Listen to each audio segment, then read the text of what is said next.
Imam Syafi'i, nama nasabnya Muhammad bin Idris bin Al-Abbas bin Utsman bin Syafi'i bin Ubaid bin Abdu Yazid bin Hashim bin Muthalib bin Abdi Manaf. Ini Imam Syafi'i ini adalah satu-satunya imam yang nasabnya bertemu dengan nasab Rasulullah. Ya. Nasabnya bertemu dengan nasab Rasulullah, yaitu pada Abdi Manaf. Ya. Lahir tahun 150 Hijriah di Gaza, Palestina, di Gaza. Ya. Wafat pada akhir bulan Rajab tahun 204 Hijriah di Mesir. Syahid ilmu. Syahid ilmu itu, jadi ada keterangan yang menjelaskan bahwa dia dipukul oleh lawan debatnya. Jadi mereka berdebat, kemudian lawan debatnya kalah, kemudian dia dipukul sampai beliau meninggal. Jadi dia dipukul oleh lawan diskusinya. Nah, kita lihat Imam Syafi'i lahir tahun 150 Hijriah. Bersamaan tahunnya dengan tahun meninggalnya Imam Abu Hanifah. Ya. Jadi nyambung. Abu Hanifah lahir 80 Hijriah, meninggal tahun 150 Hijriah. 150 Hijriah Imam Syafi'i meninggal. Imam Syafi'i lahir. Di antara kedua imam itu ada Imam Malik bin Anas atau Maliki. Ya. Guru-guru Imam Syafi'i di antaranya adalah Imam Sufyan bin Uyainah, kemudian Imam Malik bin Anas, ya, dan lain-lain. Ya. Murid-murid beliau di antaranya adalah macam-macam, ada banyak sekali murid-murid beliau. Guru Imam Syafi'i ini ratusan, ya, nggak mungkin kita sebutin satu-satu. Ya. Tapi yang paling banyak terkenal adalah Imam Sufyan bin Uyainah dan Imam Malik bin Anas. Karya utama daripada mazhab atau Imam Syafi'i yang paling terkenal, beliau banyak menulis buku, karya-karya utamanya banyak puluhan, tapi yang paling dominan atau yang paling terkenal itu adalah kitab ya. Kitab fikih yang terdiri dari 4 jilid berisi 128 masalah terbagi ke dalam 40 bab. Dan yang kedua itu adalah kitab Ar-Risalah Al-Jadidah. Kitab ini dianggap sebagai kitab induk usul fikih. Jadi usul fikih itu yang pertama merumuskan usul fikih itu adalah Imam Syafi'i. Ya, di dalam kitab ini, kitab Risalah Al-Jadidah ini. Usul fikih yang merupakan parameter-parameter yang harus diikuti sebelum seseorang itu memberikan fatwa tentang fikihnya. Kemudian beberapa catatan tentang Imam Syafi'i. Umur 7 tahun Imam Syafi'i ini hafal Al-Quran. Ya. Kemudian hafal kitab Al-Muwatta dalam 9 malam. Jadi pada umur 7 tahun Imam Syafi'i ini sudah hafal Al-Quran. Kita udah hampir dekat 60 nih, 55. Boro-boro hafal 30 juz, paling juz 30 doang. Itu pun kalau hafal. Nggak mungkin lagi kadang-kadang gitu kan. Kalau beliau hafal 30 juz pada usia umur 7 tahun. Ya. Kemudian beliau berguru kepada Imam Malik. Nah, datangnya beliau ke tempat Imam Malik itu nggak pas waktunya, belum pembukaan penerimaan murid barulah katanya. Ya, kalau dulu mungkin pembukaan majelisnya. Ya. Jadi beliau harus nunggu beberapa hari. Nah, selama beliau menunggu beberapa hari itulah beliau menghafal kitab Al-Muwatta. 9 malam dalam sebuah keterangan menyebutkan beliau menghafal kitab Al-Muwatta itu 9 malam. Kitab Al-Muwatta itu tebal, Pak. isinya 1000 hadis. Isinya 1000 hadis.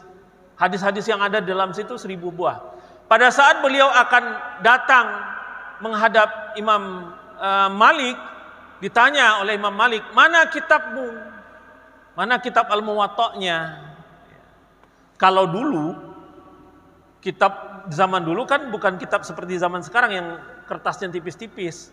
Kalau dulu orang bawa kitab, betul-betul bawa kitab besar-besar ya, karena dari pelepah kurma, dari ini kayu gitu. Jadi memang bawa kitab kelihatan banget. Ditanya Imam Malik, Imam Syafi'i, mana kitabmu? Imam Syafi'i bilang, kitabnya sudah ada di kepala saya. Kaget Imam Malik. Tidak mungkin. Diujilah sama Imam Malik. Betul ternyata. Beliau sudah hafal.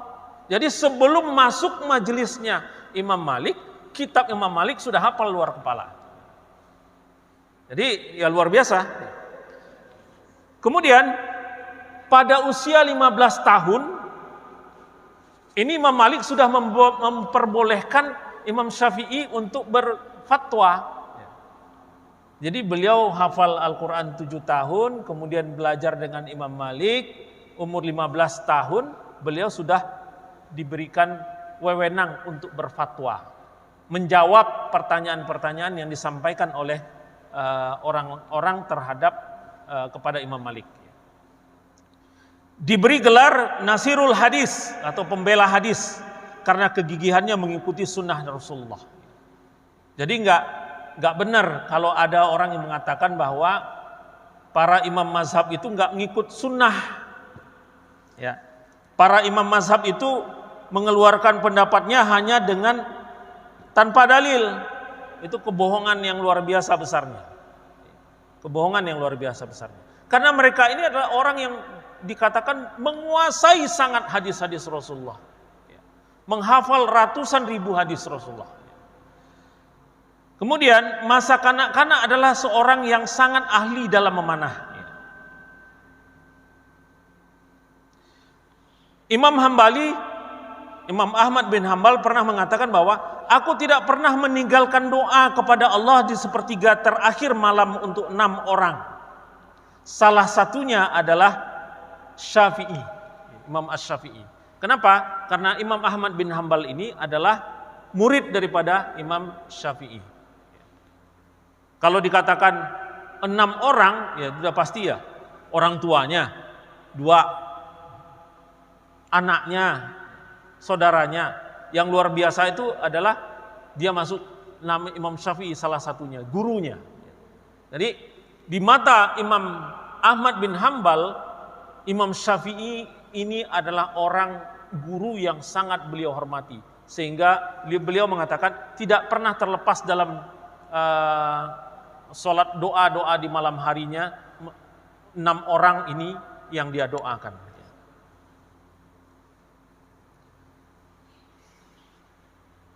Ini kalimat-kalimat yang disampaikan oleh Imam Syafi'i.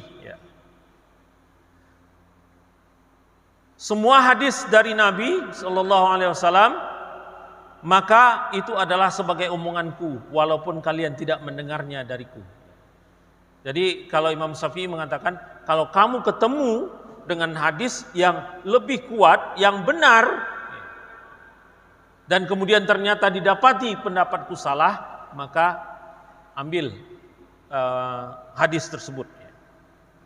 Cuma ini di belakang hari dipelintir, ya, dikatakan seolah-olah pendapat Imam Syafi'i banyak bertentangan dengan hadis. Karena hadisnya bilang begini, pendapat Imam Syafi'i katakannya menyebutkan begini, maka tinggalkanlah Imam Syafi'i, ambillah hadis. Yang jadi persoalan adalah apakah pemahaman hadisnya sama enggak, benar enggak gitu. Itu yang menjadi persoalan. Tidak mungkin seorang Imam Syafi'i itu meninggalkan hadis. Tetapi yang sering menjadi persoalan itu adalah orang sekarang memahami hadisnya itu apakah sama dengan pada saat Syafi'i memahami hadis yang sama? Enggak. Kalau pemahaman kita bertemu dengan pemahaman imam mazhab, maka yang harus ini diambil adalah pemahaman imam mazhab, bukan pemahaman kita. Cuma yang sering dipelintir itu adalah seolah-olah itu adalah pemahaman Rasulullah, kata-kata Rasulullah, ya, kata-kata Rasulullah. Padahal sebenarnya itu bukan kata-kata Rasulullah, pemahaman dia terhadap hadis Rasulullah. Ini yang sering menjadi masalah ya sekarang ini. Zaman dulu nggak ada yang begitu, karena mereka faham. Kalau sekarang ini baca hadis, oh pemahaman hadis itu seperti ini. Itu kan hadis yang ada, pemahaman hadis yang ada di kepala dia. Pemahaman hadis yang di kepala dia. Kemudian dibenturkan dengan pendapat imam mazhab. Oke, kita lanjut saja, nggak usah terlalu panjang di situ. Panjang ceritanya kalau kita lanjutkan itu. Ya, kemudian Imam Ahmad bin Hambal berguru pada Syafi'i tahun 187 Hijriah di Mekah dan 195 Hijriah di Baghdad. Jadi Imam Ahmad bin Hambal ini 2 kali belajar dengan Imam Syafi'i. Yang pertama, beliau di Mekah pada saat Imam Syafi'i berada di Mekah. Kemudian Imam Ahmad bin Hambal juga berada di Mekah tahun 187 Hijriah. Yang kedua, beliau belajar di Baghdad. Ya. Yang dipelajarinya adalah fikih dan usul fikih. Kenapa? Usul fikih ini yang membuat adalah Imam Syafi'i. Yang merumuskan usul fikih itu adalah Imam Syafi'i. Kemudian beliau juga belajar nasih dan mansuh kepada Imam Syafi'i.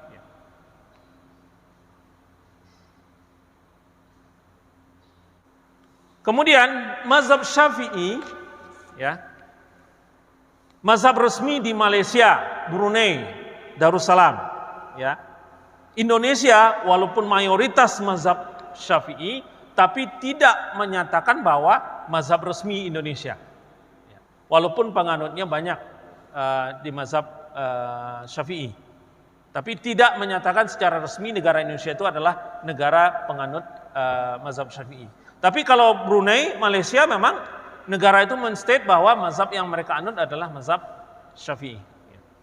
Berkembang dan dianut umat Islam di Libya, Mesir, Indonesia, Filipina, Malaysia, Somalia, Arabia Selatan, Palestina, Yordania, Lebanon, Syria, Yaman dan lain-lain. Populasinya ini mencapai 25% dari muslim di dunia. Dari muslim ahlu sunnah wal jamaah di dunia. Jadi 25%. Lebih kurang penganut mazhab Syafi'i dan penganut mazhab Maliki ini lebih kurang sama jumlahnya kira-kira, persentasenya.